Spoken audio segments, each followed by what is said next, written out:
اسرائیل نے خطے میں ایک اور جنگ چھیڑ دی ہے۔ ایران پر حملہ کر دیا گیا ہے۔ اسرائیلی طیارے رات کی تاریکی میں چھپ کر آئے، فوجیوں اور عام شہریوں میں کوئی فرق نہ رکھا، سائنسدانوں کا احترام کیا، نہ ہی انسانیت کا۔ اسرائیل نے جمعے کی رات ایران میں مقامات پر فضائی حملے کیے ہیں۔ ایرانی فوج کے سربراہ میجر جنرل محمد باقری اسرائیلی حملے میں شہید ہو چکے ہیں۔ پاس دوران انقلاب کے سربراہ میجر جنرل حسین سلامی بھی شہید ہو گئے ہیں۔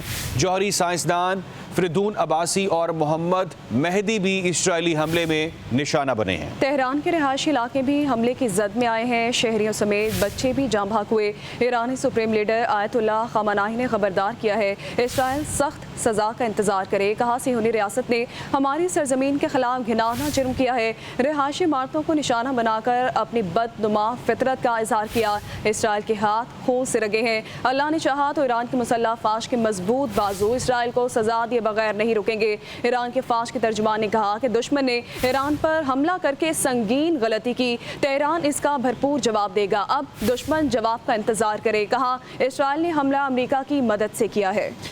اسی تمام تر صورتحال پہ بات کریں گے۔ ہمیں جوائن کیا ہے سینئر صحافی ہیں فیض رحمان نے۔ فیض رحمان صاحب، بہت بہت شکریہ آپ کے وقت کے لیے۔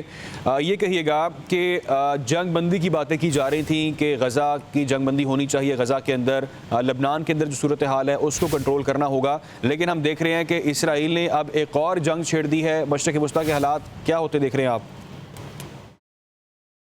دیکھیے، اس وقت ظاہر ہے یہ ایک ایسا عمل ہے جس کی ہر طرف سے مذمت کی جا رہی ہے بیشتر ممالک نے، اور خصوصاً ایون امریکہ نے اس کو، آپ کے ناظرین کو شاید یاد ہو کہ ابھی کچھ 2-3 روز پہلے ہی صدر ٹرمپ نے باقاعدہ ایک بیان دیا تھا کہ اگر اسرائیل ایسا کوئی حملہ کرے گا تو وہ ایک بہت نامناسب بات ہوگی۔ ہم ابھی ایران سے ان کے اٹامک پروگرام کے بارے میں نیگوشیشنز کر رہے ہیں، میٹنگز چل رہی ہیں، 6 میٹنگز ہو چکی ہیں، تو یہ ایک ظاہر ایک جہریت ہے، پوری دنیا اس کو اسی طرح سے ایگریشن کے طور پر دیکھ رہی ہے، لیکن گراؤنڈ ریالٹی یہ ہے کہ ایران کا بہت زیادہ نقصان ہوا ہے ان چند گھنٹوں کے حملے میں۔ اٹس ناٹ اے جنگ یٹ، ابھی صرف ایک طرف سے حملہ کیا گیا ہے۔